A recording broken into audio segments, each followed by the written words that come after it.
He laughed as he deleted my name from the patent, right in front of the Christmas tree and a speech about innovation. I didn't scream. I placed my federal validation card on the glass table and said, "Remember to register the serial number with Treasury." They thought it was just plastic. They didn't know it was the last lock keeping their empire from collapsing, and I was the one who drew the map. My name is Paisley Alvarez. I am 34 years old. I am, or perhaps I should say I was, the head of compliance control and systems architecture at Aurelius Gridworks. We are, or rather, they are a major financial infrastructure technology corporation headquartered here in Riverton, Colorado. It sounds impressive, and it is meant to. Aurelius builds the secure digital highways that connect massive federal contractors to the United States Treasury, handling billions of dollars in tax allocations and vendor payments. My job, for the last 9 years, was to be the skeleton of the operation. You do not notice your skeleton. You do not thank it for holding you upright. You just expect it to function, silently and perfectly, every second of every day. I was the architect of the validation chain. When a multi-billion-dollar aerospace contractor needed to file a W-9 or verify a multi-million-dollar tax escrow, my systems ensured the digital signature was real, authorized, and compliant with federal standards that are written in blood and law. I was the human element the law required. I was the validator. As long as the money moved smoothly and the federal audits passed without incident, no one in the C-suite knew my name. I preferred it that way. Silence in my department meant perfection. Noise meant catastrophe. Then, 3 months ago, came Graham Lyle. He was our new chief financial officer, imported from some high-speed, low-substance fintech startup in Austin. Graham was all polished loafers, aggressively expensive haircuts, and the kind of blindingly white teeth you only see on people who have never had to do actual, granular work. He loved the word optimization. He lived for synergy. He spoke exclusively in the language of slide decks. He presented beautiful, colorful charts, showing aggressive cost-cutting strategies, usually by replacing complex regulatory processes with buzzwords. He wanted to optimize federal standards that he clearly had never bothered to read. He saw my department, the legal firewall of the entire company, not as a necessity, but as a cost center. He did not know that I was not just a compliance manager, I was an architect. I had spent 18 months quietly co-inventing the module our internal team called AnchorPath. It was our name for a technology I designed that surgically, cryptographically, attached the identity of the human controller, namely, me, to every single digital signature and data stream that left our servers. It was not just a password. It was a non-repudiable verification that a living, breathing, certified human had signed off on the transaction. It was the only reason our systems were compliant. The internal patent application was filed, waiting for final approval from the board before being sent to the USPTO. The year-end party was where the axe fell. The air in the main atrium was thick with the manufactured smell of catered pine trees and lukewarm champagne. A massive 50-foot blue spruce stood glittering with corporate blue ornaments, a monument to our projected fourth-quarter earnings. Graham took the microphone, his face flushed and energized by the attention. He talked about innovation and forward momentum. Then he announced the automation of the compliance division. "We are streamlining," he said, that white smile flashing under the spotlights. "We are moving to a fully optimized workflow, leveraging new AI-driven platforms to handle all routine verification." A heavy, cold silence fell over the room, the kind that happens when people are calculating severance packages in their heads.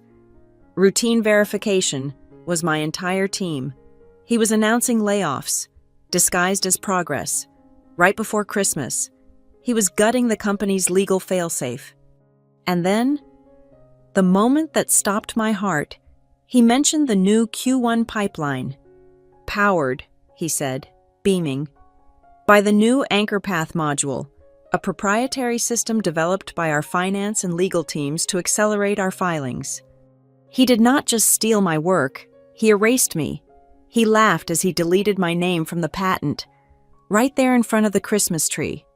I did not scream. I did not cry or throw a drink. The blood drained from my face, my ears ringing with a sudden, sharp static, but my hands were steady. I turned from the bar. I walked through the polite, scattered applause. People avoided my eyes. They knew what automation meant. Graham was shaking hands by the glass podium, accepting congratulations for his vision.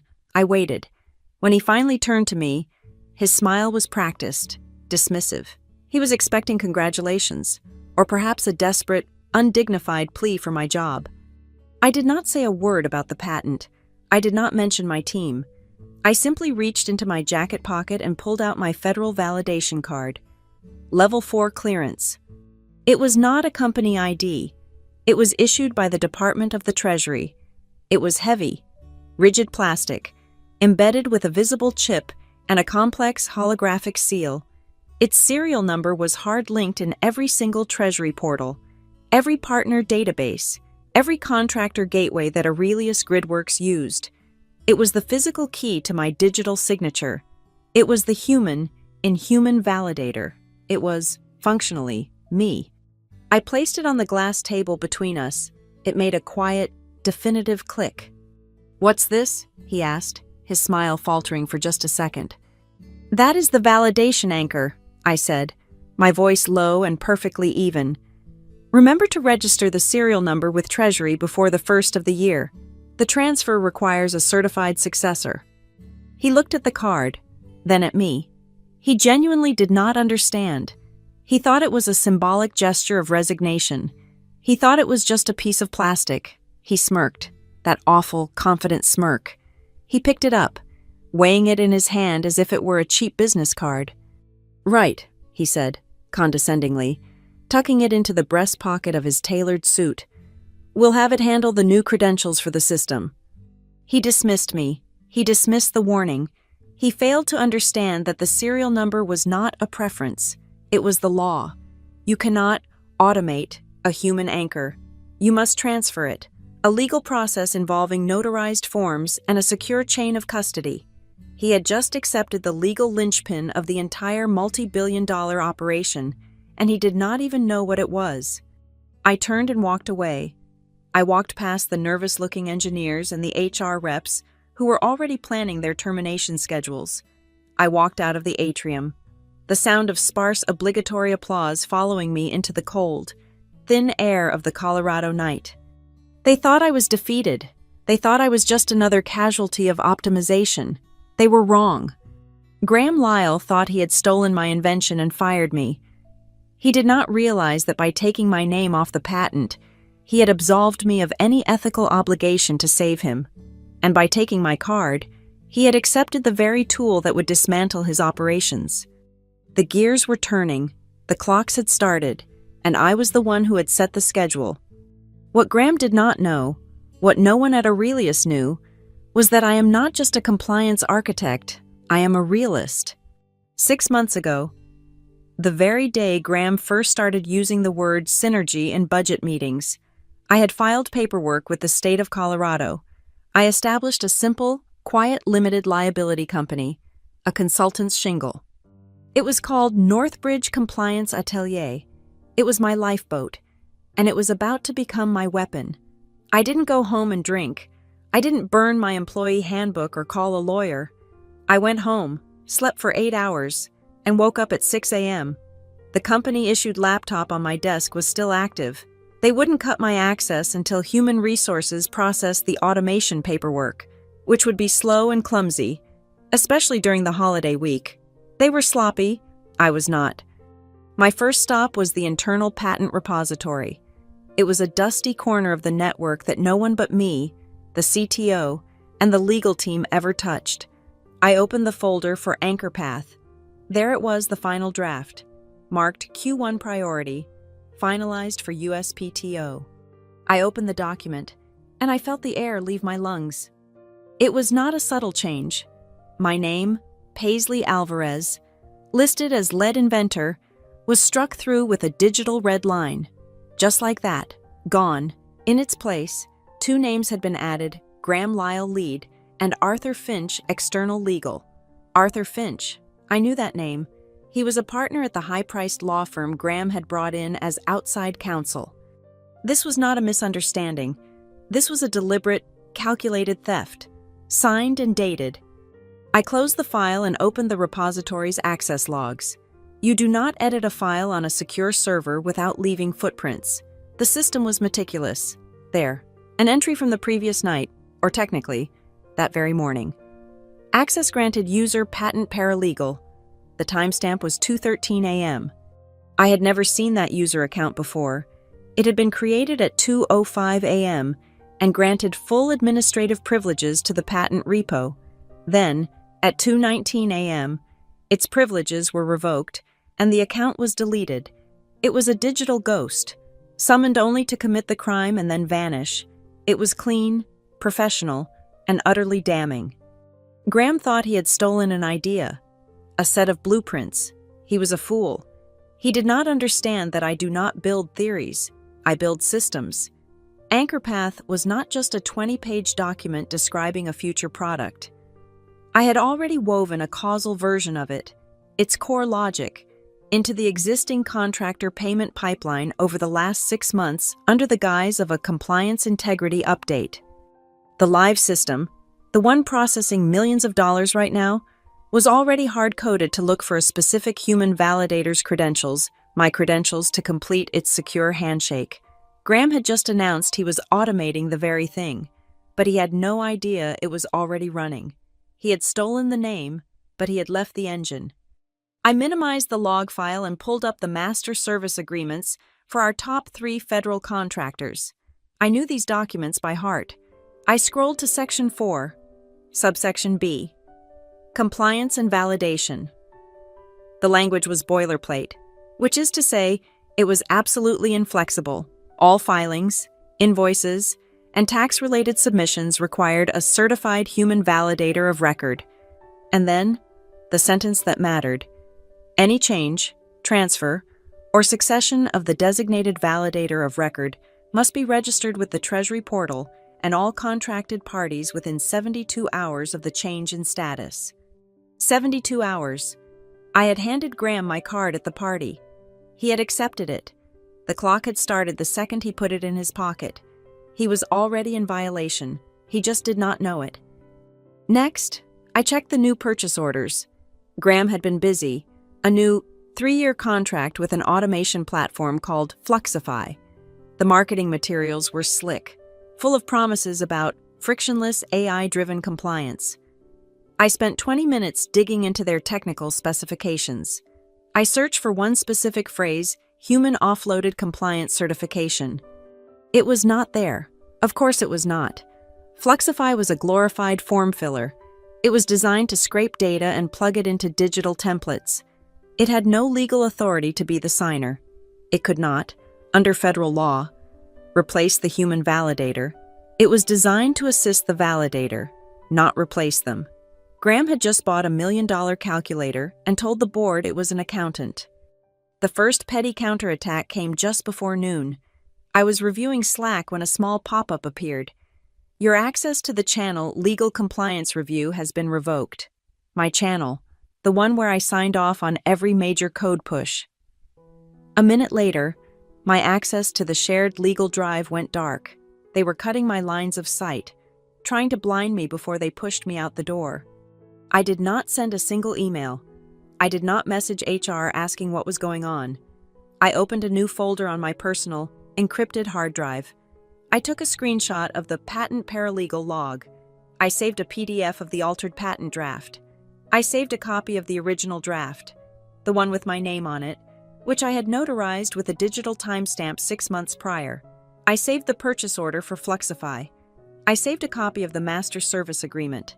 I started a simple timeline in a text document, noting the exact minute my access was revoked. I was no longer an employee. I was a curator. I was building an exhibit. The final piece of the puzzle clicked into place as I was reviewing cached budget drafts for the next quarter. Graham's team had already submitted them. I found a line item under operational efficiencies. It was a note, clearly written by Graham himself. Targeted elimination of AnchorPath dependencies to accelerate Q1 filings. Full transition to Fluxify automation by January 1st. I had to read it twice. He was not just trying to steal the name. He was actively trying to remove my code. He saw my embedded, live, compliant system as a dependency to be eliminated. He thought AnchorPath was a bottleneck. He had no idea it was the only thing holding the entire pipeline together. He was planning to rip the load-bearing wall out of the house and replace it with a decorative screen. This was no longer just theft. It was sabotage. And he was going to do it to himself. I had one last thing to do. My administrative access was gone, but my core validator credentials were still linked to the partner portals. These were the external-facing dashboards that our clients, like Sequoia Meridian, used to monitor their accounts. My access was read-only, but that was all I needed. I logged into the first portal. I went to the alert settings. It was a simple, user-facing tool. Notify account holder of any filing anomalies. I created a new alert. It was perfectly legal, fully within my designated permissions. I set up a simple rule. If validator signature serial does not match Treasury registered anchor serial, then flag filing as credential mismatch, pending verification. The system would now automatically check every filing against the registered serial number, the number on the card sitting in Graham's suit pocket. The moment his new, uncertified Fluxify system tried to sign something using a cached or forged signature, the portal would flag it. It would not block it. That would be illegal. It would simply, quietly, tell our partners that the signature was not valid. I copied the rule to our 11 other major partner portals. It took me less than an hour. I logged out. I closed the laptop. The traps were set.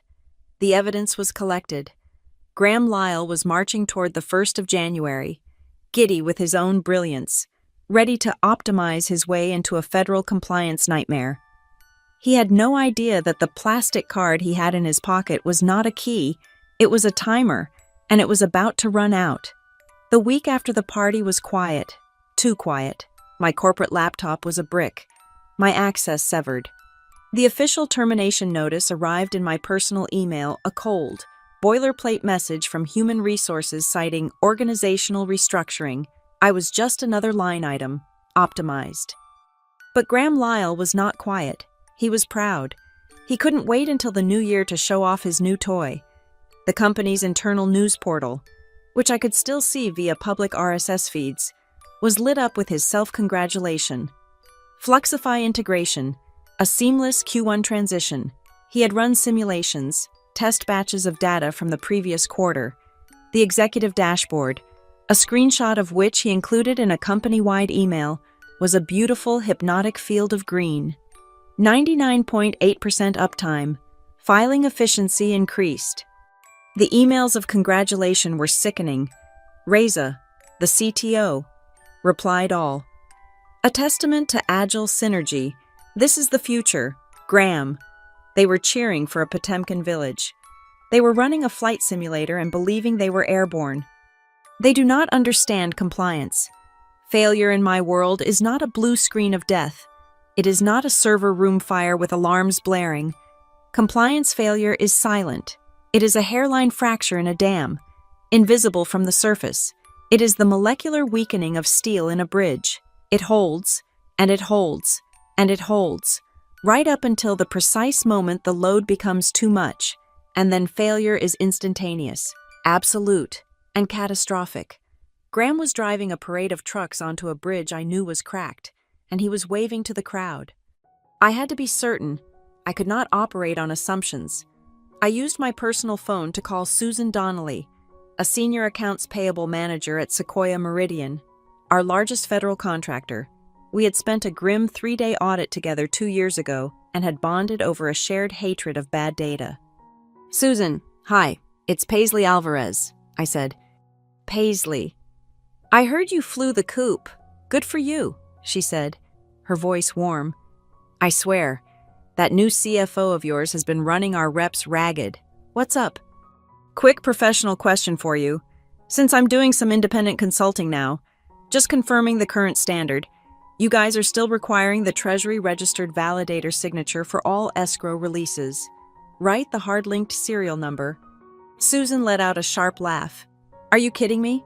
After that 17 audit, our general counsel would have our hides if the validator serial on the filing doesn't match the active serial in the Treasury portal. Our system automatically rejects the transfer. No exceptions. Why is Aurelius trying to change something? Just making sure I'm up to date on best practices, I said smoothly. Thanks. Susan, I appreciate it. Anytime. Don't be a stranger. Paisley. I hung up. The ice was even thinner than I thought. Sequoia's system would not just flag the mismatch, it would reject it. I had given Graham his warning. More than that, I had left him the solution. Before my access was fully cut, I had spent 10 minutes creating a simple, one-page document in the shared legal drive. I titled it Critical Mandatory Treasury Validator Transfer Protocol. It was an idiot-proof guide. Step 1. Identify new certified human validator. Step 2. File form 328 with Treasury. Step 3. Register the new validator's physical card serial number before deactivating the previous one. I had highlighted the warning in red. Deactivation of a serial without registered succession will result in immediate portal lockout. I had saved a public-facing link to that drive. I checked it now. File not found. I dug into the cached metadata. The file had been accessed one time, by Graham Lyle, and then permanently deleted.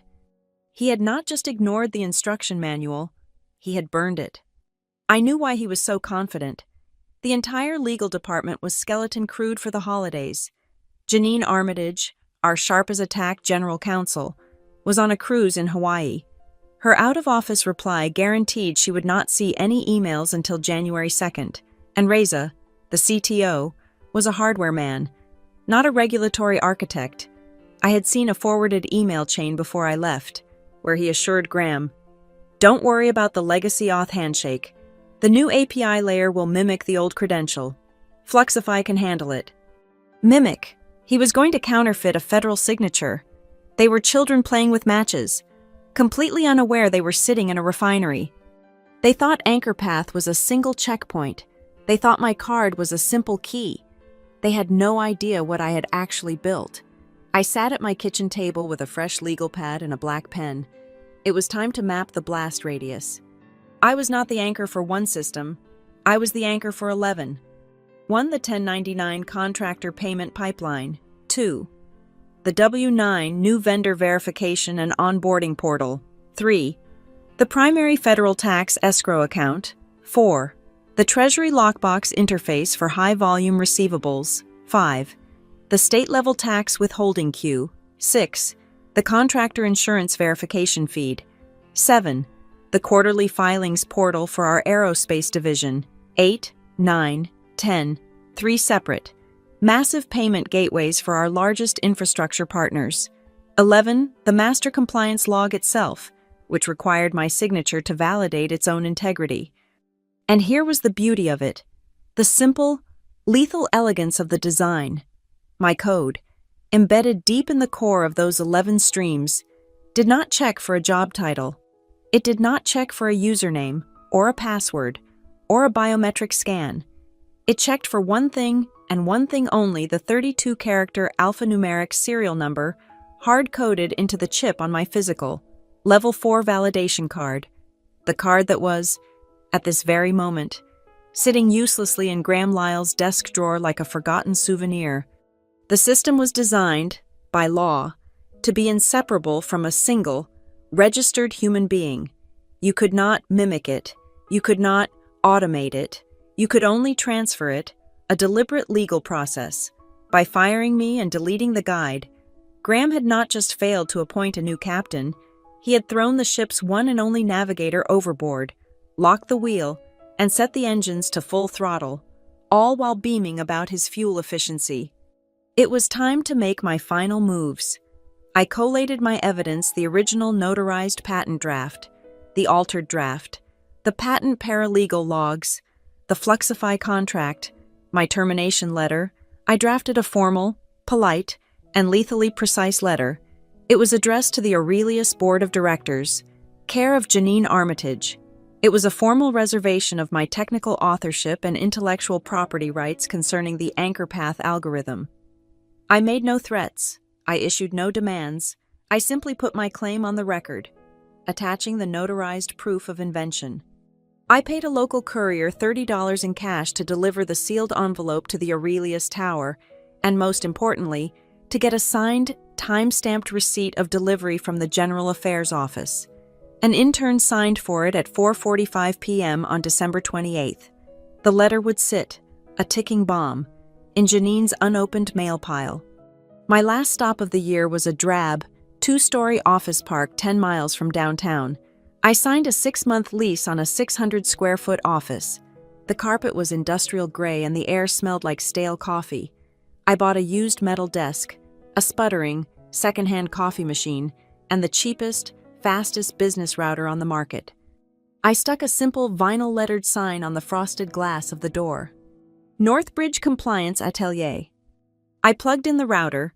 I made myself a cup of bitter coffee in a paper cup. The room was empty, cold, and quiet. It was the safest place on earth. I was ready to pick up the clients that Aurelius was about to abandon.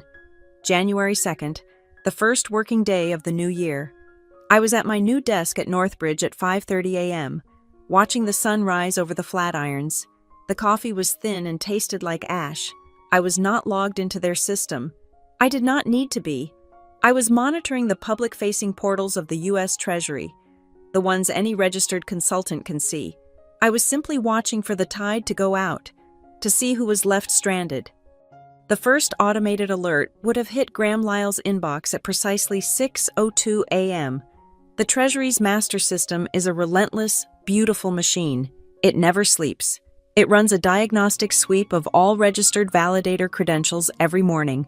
It would have detected an anomaly validator serial number 44A9B1G, assigned to Aurelius Gridworks, was linked to an employee, Paisley Alvarez, whose status had been marked terminated in the corporate directory, a critical mismatch. The system would send a simple, automated warning, subject credential anchor expired. I can see Graham in his minimalist, glass-walled kitchen, checking his phone while his imported espresso machine hissed. He would see the email. He would not understand it. Expired. He would think it was a simple IT problem, a digital certificate that needed renewing, like a password. He would curse the bureaucracy and forward it to Reza, the CTO, with a note, "Handle this." 9 minutes later, at 6:11 a.m., the system, having received no valid response, would escalate. The second email would arrive. Subject filings detected without active human validator. Escalation pending. Graham would ignore this one, too. He was busy. He had a triumphant all-hands meeting scheduled for 9 a.m. to celebrate the flawless Q1 transition. His new Fluxify system was already pushing the first batch of the year's filings. The dashboards were green. Everything was working. The real panic would have started around 8:05 a.m. Janine Armitage, our general counsel, would be back from her cruise, her skin golden, her mood optimistic. She would have unlocked her office, sifted through her mail, and found my sealed courier envelope. She would have seen the time-stamped receipt. She would have opened it and read my letter, the one claiming authorship of Anchor Path. Her tan would have faded. She would have immediately called Graham and Reza into her office. "What the hell is this? Graham, what is Anchor Path? And why is Paisley Alvarez claiming authorship?" Before Graham could answer, Reza would be trying to access the Treasury portal to check on those expired alerts. He would type in his own administrative credentials, expecting to see a simple settings page. The portal would reject him. A hard, flat denial. The screen would flash a single, brutal line of text: "Unauthorized entity credential verification failure." Reza would stare at it. "That's impossible. I'm the CTO." "What does it mean?" Janine would ask, her voice dangerously quiet. "It means," Reza would say, the blood draining from his face, "the system isn't looking for me. It's looking for the validator of record. It's looking for her." And then, the cold, terrible silence. The moment where the abstract becomes agonizingly real. Graham, impatient, would insist, "We automated her. Fluxify is the new validator. I told you." "Fluxify is not a person, Graham," Janine would snap. "The law requires a person." And then it would hit him. The party, the Christmas tree, my quiet words. Remember to register the serial number. I can see him walking back to his own glass-walled office, that arrogant strut gone, replaced by a stiff, wooden gate. He would open the polished aluminum drawer of his desk, the one where he kept his monogrammed stationery, and he would see it, lying amidst his expensive pens and challenge coins, my level 4 validation card, the one I had placed on the table, the one he had pocketed like a trophy. He never registered the serial number. He never initiated the legal transfer. He thought it was a prop. He thought it was a gesture of surrender. He did not realize it was the system's ignition key, and he had just let it sit there until the engine's security protocols timed out and flooded the engine. The phones would have started ringing before he could even process his mistake. At 10:30 a.m., the first major payment run of the quarter was scheduled to execute. Sequoia Meridian, a transfer of $31.8 million to finalize their subcontractor payments, all processed through the Aurelius Gateway. The transaction would hit the pipeline. The Fluxify software, just as Riza promised, would mimic my signature. It would push the filing. And my system, the real anchor path, the code I had embedded in the pipeline, would wake up. It would check the faked signature against the Treasury's active registry. It would find a mismatch. The read-only alert I had set would trigger instantly, flagging the transaction at Sequoia's end. But my own code was more brutal. It was not a flag. It was a kill switch. The accounting department at Aurelius would see their entire payment queue light up like a diseased Christmas tree. Payment failed. Validator rejected. Signature mismatch.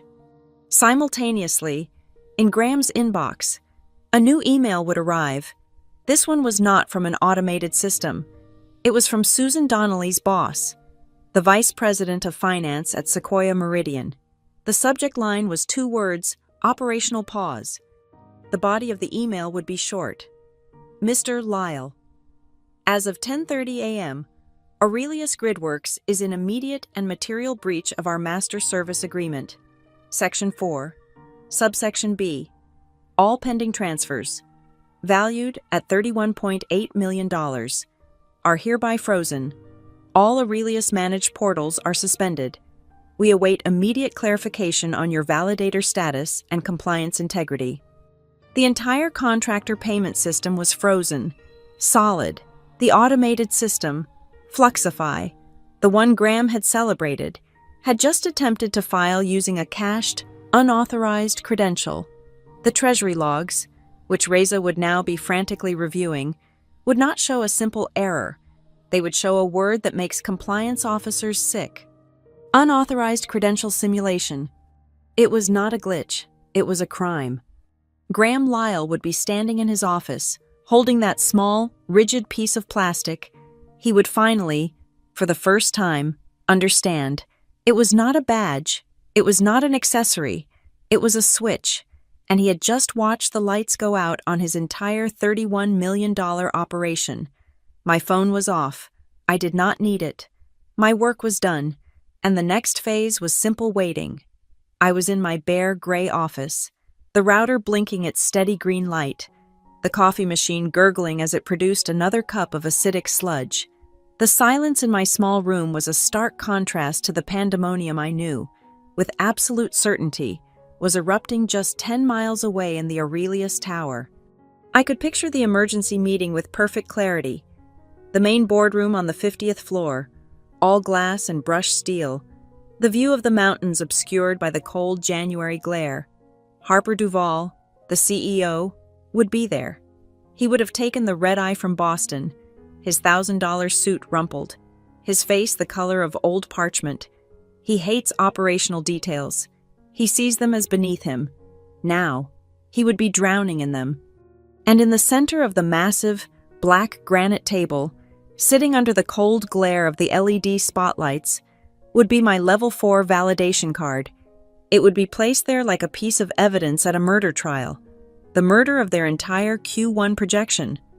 Graham would be sweating, his tailored suit suddenly looking too large for him. Reza, the CTO, would be pale, staring at his laptop, unable to explain why he could not fix it, and Janine Armitage, the general counsel, would be the only one with a calm voice, which would make her words all the more terrifying. "He never registered the transfer," Janine would be saying, her voice cutting through the panic. Paisley Alvarez handed him her credentials. He accepted them. He failed to execute the legal succession under federal statute. And here she would tap the thick binder in front of her. "That is not a clerical error. That is a material misrepresentation of our compliance status to our partners and to the United States Treasury." "But the system works," Graham would insist, his voice rising. "The dashboard is green, Reza. Tell them. Fluxify is handling the filings."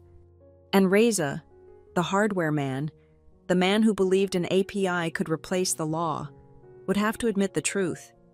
"Graham, I've reviewed the Fluxify certification. It's not human offloaded compliant. It just simulates the form." Simulates, Harper Duvall would finally speak, his voice a low growl. "It mimics the data entry of a human operator," Reza would say, avoiding his eyes. "But it has no legal authority to be the signer. The Treasury portal is rejecting the simulation. It's looking for her card, for that serial number." A thick, unbreathable silence would fill the room. All eyes would go back to the small piece of plastic on the table. Then, the inevitable, desperate question from the head of human resources, a woman named Carol who had signed my termination letter without a second thought. "So, we just call her. We turn her card back on. We reinstate her as a temporary validator. Problem solved." Janine would shake her head before Carol even finished. "I already tried. I called our Treasury liaison. Paisley's credentials have been legally and formally expired due to termination of status. Because this is a Level 4 federal clearance. It is not an IT ticket. To reinstate her, she must be fully recertified. New background checks, new identity verification." The liaison quoted a minimum of 5 to 10 business days. 5 to 10 days. An eternity. They did not have 5 to 10 hours. As if on cue, Harper's executive assistant would crack open the boardroom door, her face white. "Sir, I'm sorry to interrupt. Sequoia Meridian's subcontractors are on a conference call. They're pulling out of the Red Rock expansion bid. They said they can't get paid." And another email. "Sir, from the Department of Transportation, they are requesting a verified list of all active certified human signers on our account. They need it within 24 hours or all federal contracts are suspended pending a full compliance audit." The room would be a vacuum. $31 million was just the start. Now the entire federal contracting pipeline was seizing up, all because of that one 32-character serial number. This is the part I enjoy the most, the part I had counted on. I was not in that room. I was not answering their frantic, desperate calls. I was not sending angry emails. I was just gone. My absolute, total silence would be louder than any explosion. It would be the sound of the engine that had stopped, the sound of the void where I used to be. Every second that passed without my voice would make the panic in that room heavier, more acidic. Finally, I can hear the whisper. It would come from Harper Duvall, the CEO. He would lean across the table, his face a mask of defeated rage, and he would look at Graham. Can we just call her back, give her whatever she wants, a raise, stock, just get her on the phone and make her fix this?" And as the fumbling for phones began, as they looked up my number, prepared to beg, the assistant would appear at the door again. She would be holding her tablet, her expression even more confused. "Mr. Duvall," she would say, her voice trembling slightly. "There's something else. I was looking up that company Paisley Alvarez registered. Northbridge. Sir, Sequoia Meridian's legal team just posted an update to their partner portal. As of 1 hour ago, They have retained a new external compliance consultant to help them navigate the transition. Sir, they've hired her. They've hired Northbridge Compliance Atelier. The day after the emergency board meeting, a Federal Express courier arrived at my small, gray office. He handed me a stiff, reinforced envelope. Inside, there was no letter. There was just a new credential. It was heavier than my old one, the holographic overlay more complex. The plastic was a deep, authoritative blue. My name was on it. Paisley Alvarez, but the company line was new. Northbridge Compliance Atelier. And below that, my new designation. It was a title I had been working toward for a decade. Validator Level 4 Multi-Entity. It was a key to every major federal portal, but it was not tied to a single corporation. It was tied to me. I was no longer an employee. I was an independent authority. I was, in the eyes of the Treasury, a trusted entity, free to contract with, validate for, and audit any corporation that required my clearance. I placed the card on my new metal desk. It was a beautiful sight. My first act as Northbridge was to sign the stack of service agreements that had come in via encrypted email while the Aurelius board was still yelling at one another. There were 4 of them. 4 new clients in less than 24 hours, all of them desperate for an immediate compliance audit and transition. The last contract in the stack was the thickest. It was from Sequoia Meridian. They were not just hiring me to consult. The agreement was for a full-scale advisory of record transition, effective immediately. They were transferring their entire compliance validation pipeline, the one worth over $30 million a quarter, away from Aurelius and giving it to me. I signed my name, Paisley Alvarez, and for the first time, I added my new title. I scanned the document and emailed it directly to Susan Donnelly's boss. The power had officially and legally shifted. My next move was not aimed at my clients. It was aimed at the United States Patent and Trademark Office. I finalized the document I had been preparing for a month. It was a formal declaration of technical copyright and invention for the anchor path algorithm. I did not just describe the code. I included the full primary hash code from the original, notarized Git repository. It was a digital fingerprint, a unique, unchangeable mathematical signature that proved my version of the code was the original. I filed it electronically. It was now a public record, a preemptive strike. I knew what Aurelius would do, because thieves are rarely creative. They are just arrogant. Sure enough, 2 days later, I saw a new filing appear in the public USPTO database, Patent Application Anchor Path, inventor Graham Lyle. They had actually done it. They had submitted the altered, stolen document. They had no idea that I had already submitted my claim. They also did not understand how software development works. The filing was just a PDF. The real evidence was still sitting on their own internal servers. The Git repository, the commit history, which showed, line by line, my user ID, Palvarez, as the author of 98% of the code. It showed the exact timestamps, the comments, the branches, the evolution of the idea from its first inception. Graham's only contribution was the single commit from the patent paralegal ghost account, changing the name on the title page. He had not just stolen my work, he had left a perfect, immutable record of the theft. While their lawyers were committing fraud, I was building my brand. I spent an afternoon writing a simple, 2-page document. The validator transfer checklist, I explained, in clear, non-technical language, the exact federal requirements for transferring a human validator of record. I detailed the forms, the 72-hour window, the critical error of failing to register a new serial number. I did not mention Aurelius. I did not need to. I published it as a free, downloadable PDF on the new, bare-bones Northbridge website. Within 3 days, it had been downloaded over 5,000 times. It was shared on every compliance officer's LinkedIn, in every private Slack channel for financial auditors. It was an overnight sensation in the driest, most critical corner of the financial world. I was not just a consultant. I was now the expert who was giving away the map for free, saving others from the very disaster Aurelius had created for itself. The phone calls from other Aurelius partners started on Friday.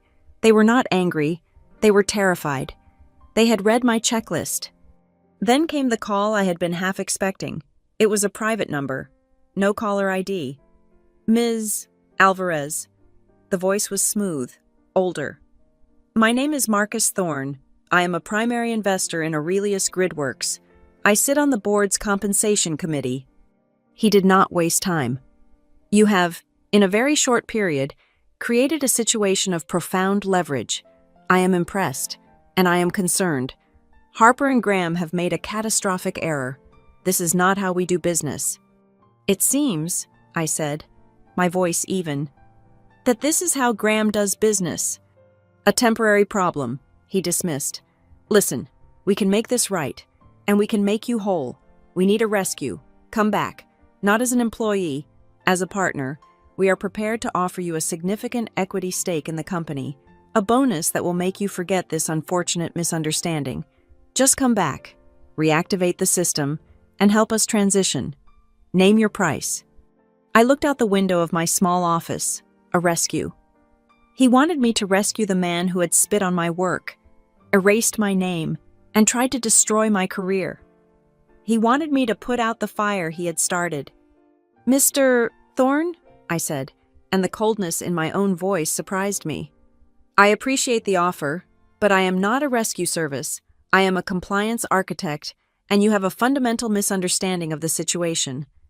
Do I? He asked, a new edge in his voice. Yes, this is not about my feelings. It is not about my name on a patent. It is about the standard. Graham did not just try to steal from me. He tried to defraud the United States Treasury and every single one of your partners by faking a federal credential. The system I built is designed to prevent exactly that. If I rescue him, if I accept a payoff to cover up that breach, then I am telling the entire ecosystem that the standard does not matter, that the rules can be bent for money. I paused, letting the silence sit. I am not interested in rescuing the man who tried to burn the house down. I am interested in protecting the integrity of the system. Northbridge is now dedicated to that principle. Thank you for the call. I hung up before he could reply. I would not be their savior. I would be their auditor. I had one last piece of code to write. I still had my read-only access to the partner portals. My alert system was working well. I decided to upgrade it. I spent the afternoon writing a small, elegant script. I called it a time marker. It was a simple sequence check.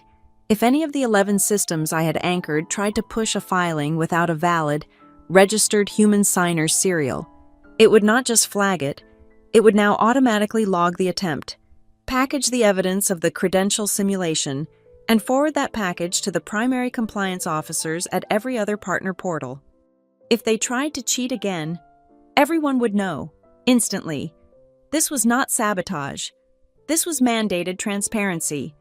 All of these consequences, the frozen funds, the angry partners, the legal jeopardy, they were not my fault. They were the direct, unavoidable result of choices made by adults in a boardroom. They had chosen to break the law. I had simply chosen to build a system that made sure the law mattered. The company was not just frozen, it was beginning to shatter. When a breach is this profound, the investigations are no longer linear.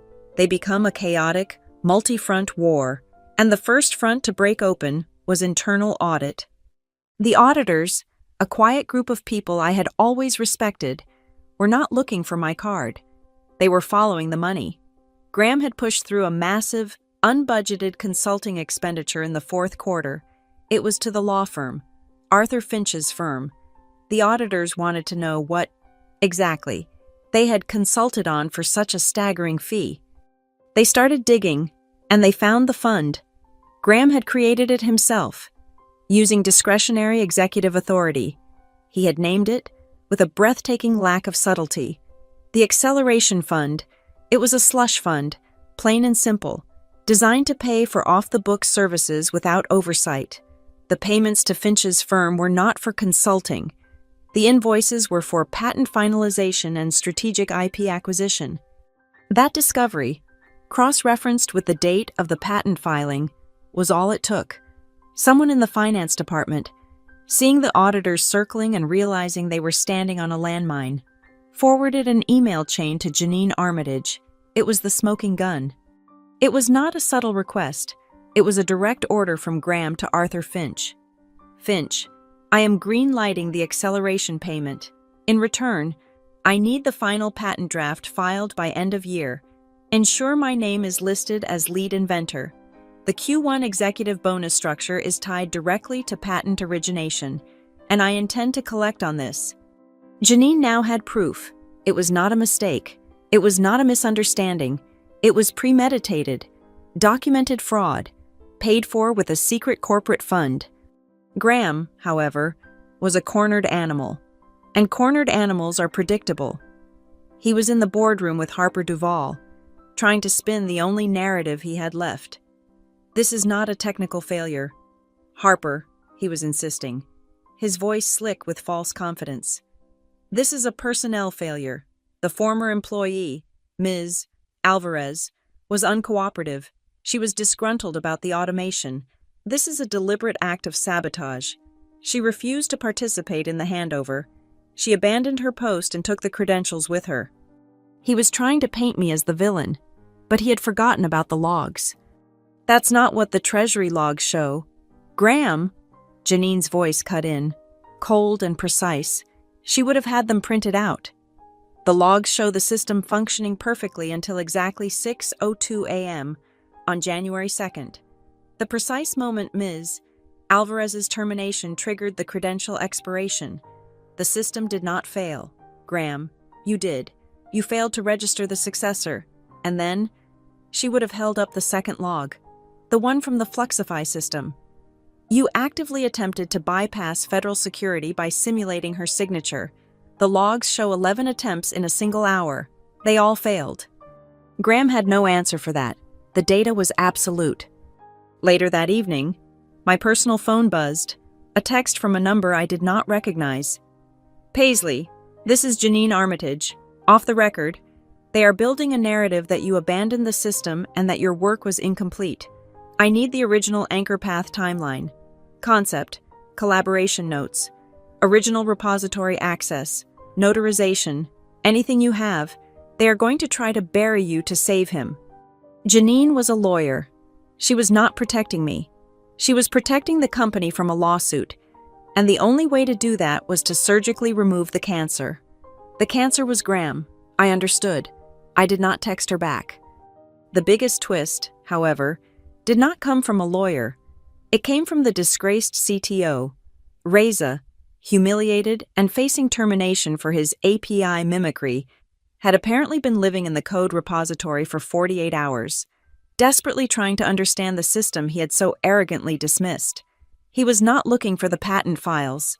He was looking for the core logic, trying to find a way to rewrite the validator handshake.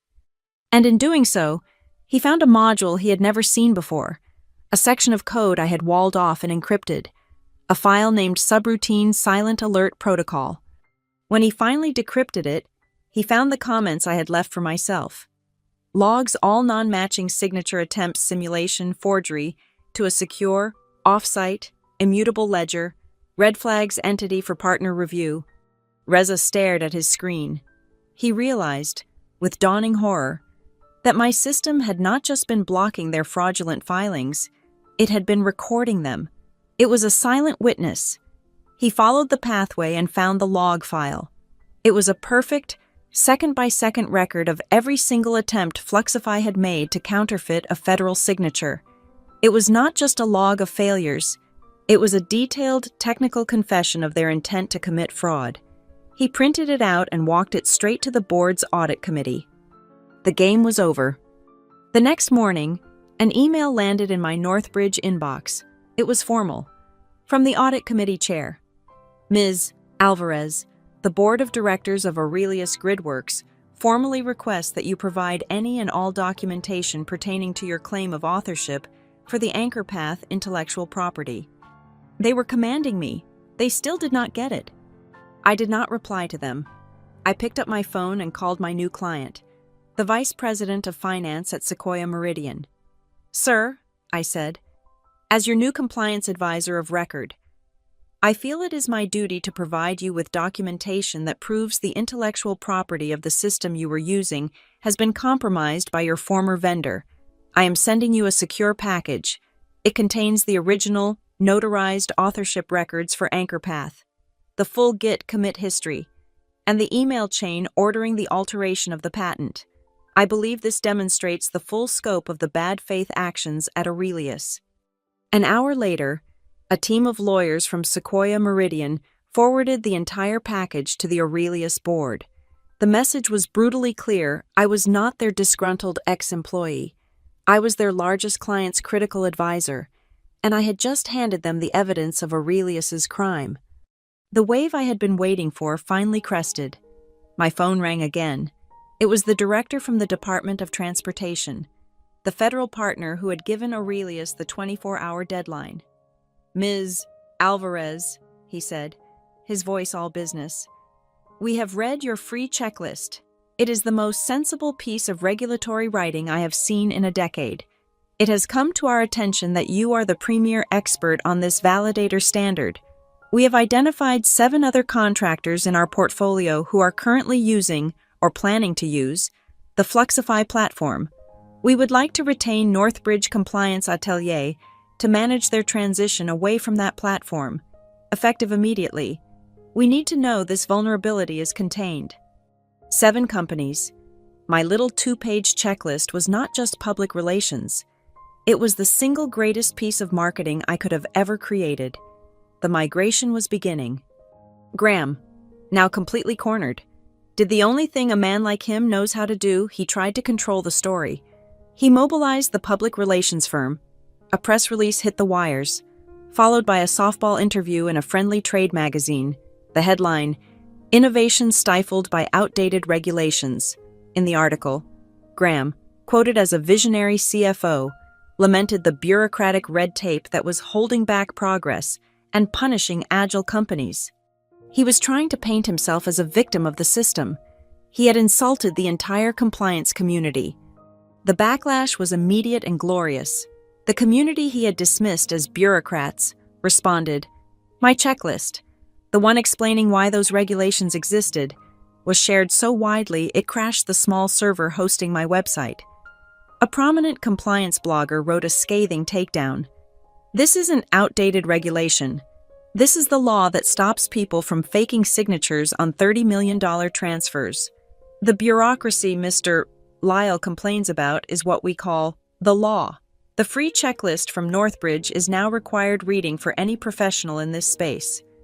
The narrative had turned, and with it, the investors. Marcus Thorne, the man who had tried to buy my silence, was not the only one reading the news. The strategic, long-term investors, the pension funds, the equity groups that prized stability and hated legal liability were suddenly wide awake. Their calls to Harper Duvall were no longer about the frozen money. They were about the man who had lit the match. "Harper," one of them would have said, his voice holding no warmth, "we are reading reports of patent fraud and active attempts to circumvent federal law. We are questioning the fundamental integrity of your CFO. Is this the kind of innovation we are invested in?" The spotlight was no longer on me. It was on Graham, and it was burning hot. The fallout was no longer a cascade. It was an avalanche. The polite, automated emails from the Treasury system stopped. On the 3rd day of the crisis, a new email arrived. It was not automated. It was from a senior enforcement director at the Department of the Treasury. It was addressed personally to Harper Duvall and Janine Armitage. The subject line was a death knell formal notice of breach case ID 881G, Aurelius Gridworks. The email was short, brutal, and devoid of any human warmth. It stated that Aurelius Gridworks was in active material breach of federal compliance statutes. It cited the unauthorized credential simulation and the failure to maintain a registered human validator of record. It gave them a hard deadline. They had exactly 48 hours to submit a full remediation plan and a complete, verified list of successor signers. Failure to do so would result in an immediate and total suspension of their Treasury portal access and the initiation of a formal federal investigation. The countdown had begun.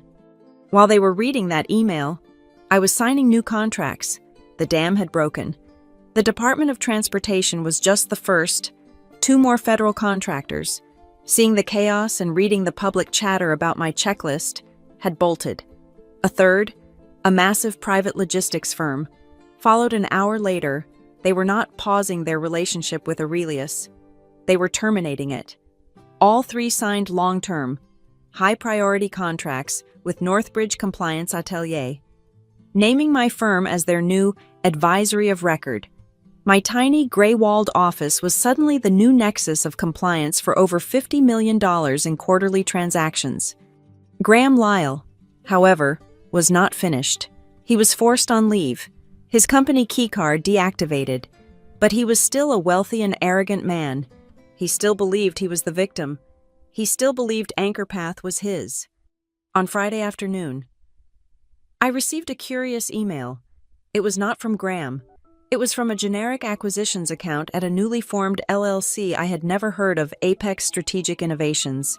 The email was smooth, full of corporate jargon.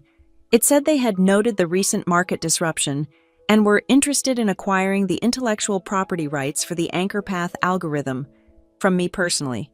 They were prepared to make a significant 7-figure cash offer to buy the patent rights outright. It was the stupidest, most transparent ploy I had ever seen. I ran a quick search on Apex Strategic Innovations. It had been incorporated in Delaware 48 hours prior. The registered agent was a firm known for shell companies. Graham was trying to buy back the weapon he had stolen, using a fake mustache and a different name. He thought he could buy his way out. He thought he could buy me. I did not reply to Apex. I saved the email. With its full header data, I logged the time of the offer and the amount. Then I forwarded the entire package, without comment, to Janine Armitage.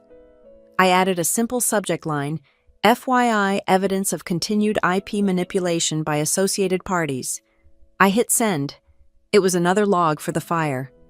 Inside Aurelius, the board was finally moving. The investors, led by Marcus Thorne, had forced Harper Duvall's hand. They voted to form a special committee, comprised of 3 independent directors who had no operational ties to Graham. Their mandate was simple: find the truth. No matter how ugly, they were to conduct a full, independent investigation into 3 things: the true authorship of the AnchorPath patent, the complete failure of the signature flow, and the precise dollar-by-dollar expenditure of Graham's acceleration fund. Harper, seeing his authority evaporate, did the only thing he could to look like he was still in control. He formally suspended Graham, changing his status from administrative leave to suspended pending internal investigation. He then appointed an interim CFO. He did not choose a visionary. He chose Etta Monroe. Etta was 63, the company's chief controller, a woman who had worked in accounting for 40 years. She wore sensible shoes, drank instant coffee, and believed in balanced ledgers above all else. Etta trusted no one, least of all the executives who had just flown the company into a mountain. Etta's first act as interim CFO was not to call me. She was smarter than that. She knew hiring Northbridge would look like a conflict of interest, an admission that the victim was now the only one who could fix it. She needed a neutral, unimpeachable, third-party verdict. She called one of the largest auditing firms in the world and paid them a catastrophic emergency fee to fly in their top forensic systems team. The auditors, a team of 4 humorless specialists, were in the Aurelius Tower for 3 days. They did not speak to anyone. They just lived in the code, in the logs, and in the contracts. On the 4th day, they presented their findings to the special committee. Their report was a clinical, devastating echo of everything I had claimed. 1, the Fluxify platform was, in their professional opinion, functionally fraudulent for its advertised purpose. It possessed 0 federal human offloaded compliance certifications. 2, all 112 Q1 filings processed by Fluxify were invalid and in direct violation of the company's own master service agreements.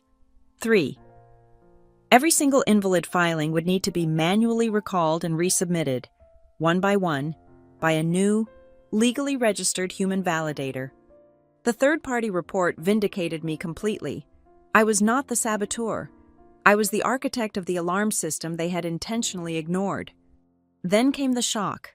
While the special committee was absorbing the audit, a separate communication arrived. It was from the United States Patent and Trademark Office.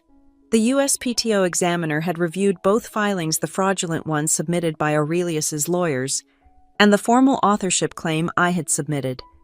The patent examiner, a civil servant who believed in rules, had cross-referenced the claims with the supplemental evidence Janine had been forced to provide, my original Git commit history and the early collaboration meeting minutes. The letter from the USPTO was not a legal threat. It was a simple, factual rejection. It stated that the application from Aurelius was being returned due to material discrepancies in listed inventorship. It went on to say that the overwhelming technical evidence, including repository hash codes and timestamp development logs, identifies Ms. Paisley Alvarez as the primary co-inventor. It politely invited Aurelius to correct the application and resubmit, or the file would be closed. It was checkmate. The federal government itself had officially recognized me as the inventor. The special committee meeting that afternoon was, by all accounts, the final, silent explosion. The committee presented the board with the facts. Side by side, the third-party audit, the USPTO rejection, the email ordering the patent theft, the slush fund, and finally the attempt to buy the patent back through a shell company. The board demanded Graham Lyle appear to explain himself. He had nowhere left to hide. He could not blame me. He could not blame Fluxify. He could not blame outdated regulations. He was facing a room full of people who now had immutable proof that he had, willfully and intentionally, committed fraud. Janine Armitage delivered the final, crippling blow. "Gentlemen," she announced to the board, "I have spoken with our D&O insurance carrier. Given the findings of the special committee, including the existence of the acceleration fund and the USPTO's findings of fact, the carrier is formally classifying Mr. Lyle's actions as intentional, malicious, and fraudulent misconduct. They are not errors or omissions. As such, the policy is void. The carrier will not be covering any of the damages, partner losses, legal fees, or federal fines related to this incident. There was no violence, no one was dragged away in handcuffs. There was just the cold, hard, metallic sound of the system's doors locking shut. The company and the board were now 100% personally liable for every single dollar of the catastrophe Graham had created. The rules he thought were for other people had just closed in around him. I walked into the boardroom on the 50th floor just before 2 p.m. This time, I had not been summoned by a panicked email. I had been invited, formally, by Harper Duvall's personal assistant. She held the door for me, and I noted her eyes were not just fearful anymore. There was a glimmer of something else: respect. They were all there, assembled around the black granite table as if for a state funeral. Harper, at the head, looked like he had aged a decade. Janine Armitage sat to his right, a stack of binders in front of her, her expression one of pure, neutral law. Reza, the CTO, looked physically ill, staring at his own hands, and Graham, he was seated at the far end, pushed away from the main group, his face a tight, pale mask of fury. In the very center of the table, where it had been since that first catastrophic morning, sat my old Level 4 validation card. I did not sit down. I placed my new, thin leather briefcase on the table, next to the card. "Paisley," Harper began, his voice rough. He tried to smile, a weak, ghastly motion. "Thank you for coming. I know things have been complex. We find ourselves in an untenable position. We need to get the systems back online. We are hoping for your temporary cooperation to resolve this." "Mr. Duvall," I said, my voice resonating in the quiet room, "let's be perfectly clear. I am not Paisley, your former employee. I am Paisley Alvarez, the founder of Northbridge Compliance Atelier. I am also the lead inventor and technical author of the Anchor Path algorithm. I am not here to cooperate. I am here, at your request, to discuss the non-negotiable terms of a potential service contract." The silence that followed was heavy. Harper just nodded slowly. "Very well. What are your terms?" "First," I said, "my name will be restored as lead inventor on the Anchor Path patent. A corrected, finalized, and expedited filing will be submitted to the USPTO by close of business today. You will provide Northbridge with a copy of that filing, signed by your entire board, before I touch a single line of code. Second, Aurelius will issue a formal, public technical apology to its partners and to the compliance community, not a PR release about misunderstandings, a technical document, vetted by me, that admits to the attempted use of an uncertified platform and the misrepresentation of your compliance status. And third," I concluded, "all fraudulent Q1 filings must be identified, cataloged, and legally recalled. Northbridge will then, and only then, supervise the correct resubmission of every single file." A choked, strangled sound came from the end of the table. Graham Lyle shot to his feet, his chair screeching against the stone floor. "You," he hissed, his face crimson. "You did this? This is sabotage. You locked me out. You can't just take away my access to my own damn systems." I turned my head slowly to look at him. I did not raise my voice. I did not need to. "I didn't take away your access, Graham," I said, and the room was so quiet they could hear the air conditioning. "I didn't lock you out of anything. The United States Treasury locked you out. They did it the exact moment you failed to register the serial number on that card. You threw away the key. You locked yourself out." I turned back to Harper. "Which brings me to the technical demonstration he never bothered to ask for." I pulled a small projector remote from my briefcase. The massive screen at the end of the room, the one Graham had used for his optimization slides, lit up. It was not a slide. It was a map, a beautiful, complex, terrifying map of the entire Aurelius architecture. "Graham told you he was automating a bottleneck," I said, pointing the laser at the core. "He lied. Or, worse, he was too ignorant to know the truth. This is what I built. This is Anchor Path. It is not one checkpoint. It is 17. I clicked the remote. 17 nodes on the map glowed red. The W-9 onboarding, the 1099 contractor pipeline, the federal tax escrow, the state withholding feeds, the 3 largest partner gateways, the Treasury lockbox. Every single artery that moves money or sensitive data in or out of this company is anchored, by law, to a single human validator. You don't automate it, you transfer it." I pointed the laser back to the central, flashing red node.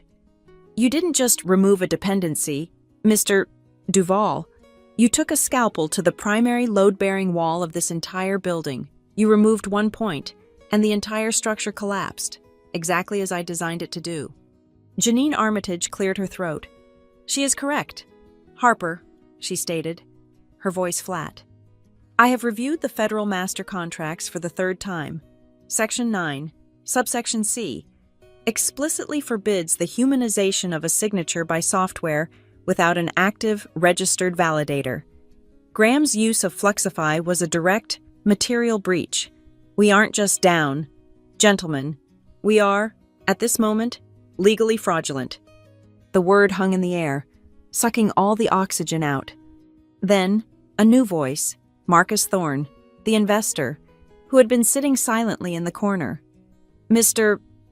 Lyle," he said, his voice calm, almost pleasant.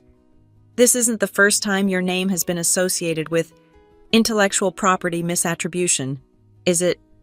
Graham, who had been standing, paralyzed, since I'd spoken, slowly turned. I don't know what you mean." "Don't you?" Thorne said. He slid a tablet down the polished table. "My team has been busy. Your last employer, a firm in Austin. It seems you were given a formal, written warning for attempting to file a patent under your name for a code module written by a junior engineer. You were warned, explicitly, about IP theft. It seems..." Thorne leaned forward.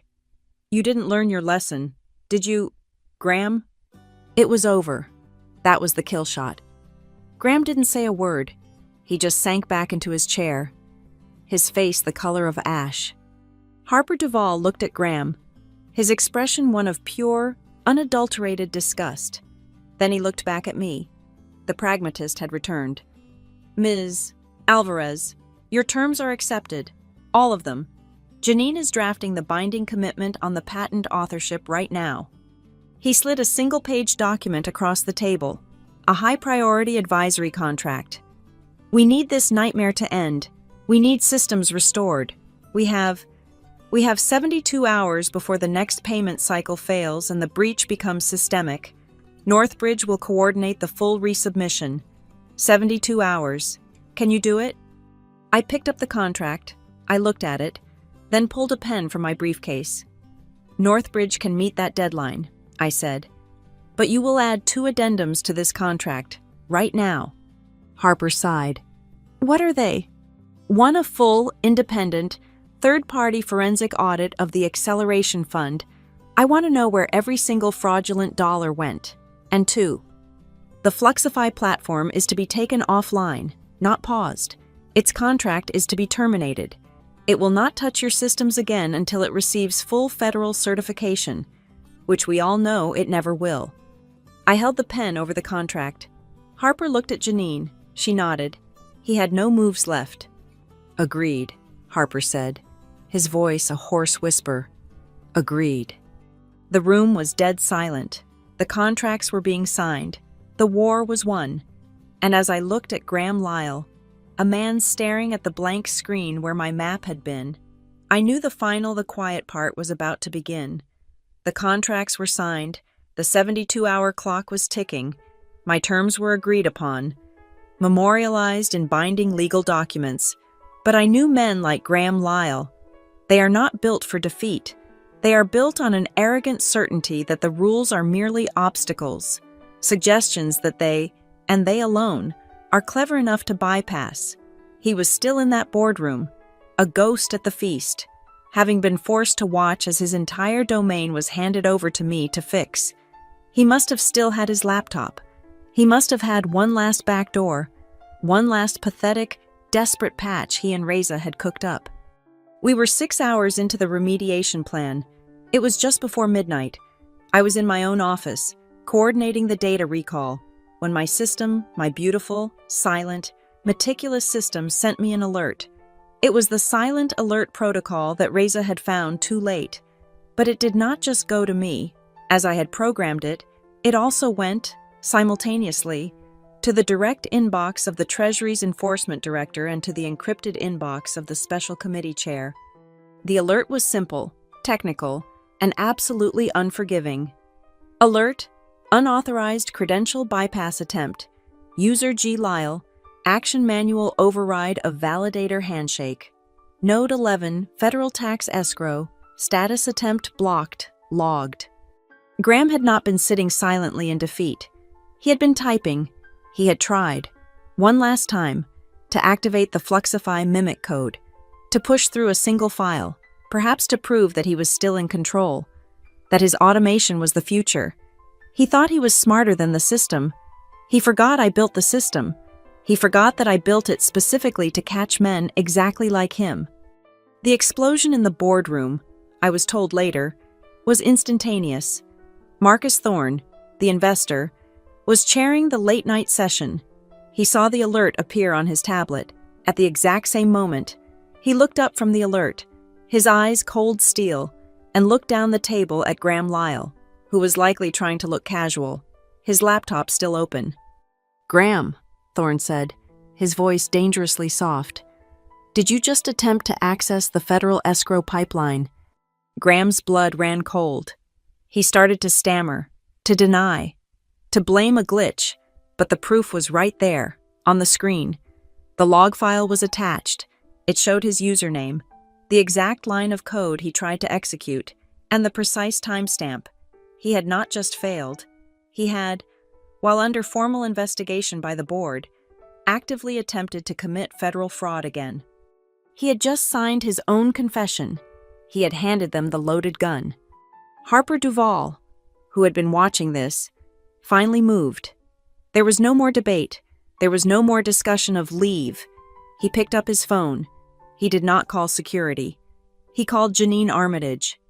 "Janine," he said, his voice dead. "Draft the termination for cause, effective immediately, and send the entire investigation file, the patent fraud, the slush fund, and this log. Send it all to the district attorney's office and the SEC. We are done." Graham Lyle was not escorted out by security. He was simply told to leave his laptop, his phone, and his building access card. He walked out of the boardroom a ghost, his career not just over, but incinerated, leaving nothing but the ash of his own arrogance. His file was sent to the authorities for material misrepresentation, wire fraud, and intellectual property manipulation. With Graham gone, the air in the building cleared. The work could actually begin. The very next morning, the corrected patent application was filed, just as I had demanded. Anchor Path, inventors, Paisley Alvarez led, Aurelius Gridworks, legal contributor. My name, right where it belonged. The associated multi-year patent bonus, a sum that would have bought Graham a new sports car, was now legally, contractually mine. Then came the real work. The 72-hour deadline was non-negotiable. I did not do it alone. I was a consultant, not an employee. I coordinated. I set up the war room, but I did it from my own small office, my Northbridge terminal acting as the central command. We initiated what the engineers called the Night of Knives. It was a 36-hour, sleepless, caffeine-fueled marathon. We had to recall every single one of the 112 fraudulent filings Graham's system had pushed. We had to scrub the simulated signatures, verify the data line by line, and then, one by one, properly re-sign and resubmit them. This was the most critical part. The new signatures could not be mine. To sign them myself, as Northbridge, while also auditing the company, would be a massive conflict of interest. It would make me no better than Graham. Using a crisis to seize control, I had refused to be their savior, and I meant it. My contract addendum had provided for this. Etta Monroe, the interim CFO, had used my checklist to expedite a new validator. A 60-year-old compliance veteran named David, pulled from semi-retirement. He had been vetted, certified, and registered with Treasury. His new, shiny Level 4 card was the key. For 36 hours, David sat at a terminal, and my Northbridge team fed him the verified files. He signed, we submitted. He signed, we submitted. It was a brutal manual, perfect execution of the very compliance standards Graham had called outdated. At hour 35, the last file was accepted by the Treasury portal. The system was clean, the pipelines were open, the money was moving. Aurelius Gridworks was alive again, but it was a different company. The following Monday, I signed the final contract. It was not a temporary gig. It was a long-term, multi-year advisory contract. Aurelius Gridworks was now Northbridge Compliance Atelier's largest client. My terms were embedded in the agreement as non-negotiable covenants.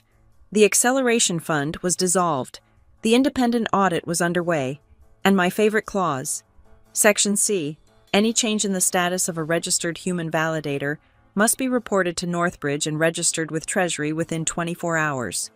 I had taken their 72-hour legal window and cut it by 2/3. They would never be sloppy again. That evening, I stood on the sidewalk across the street from the Aurelius Tower.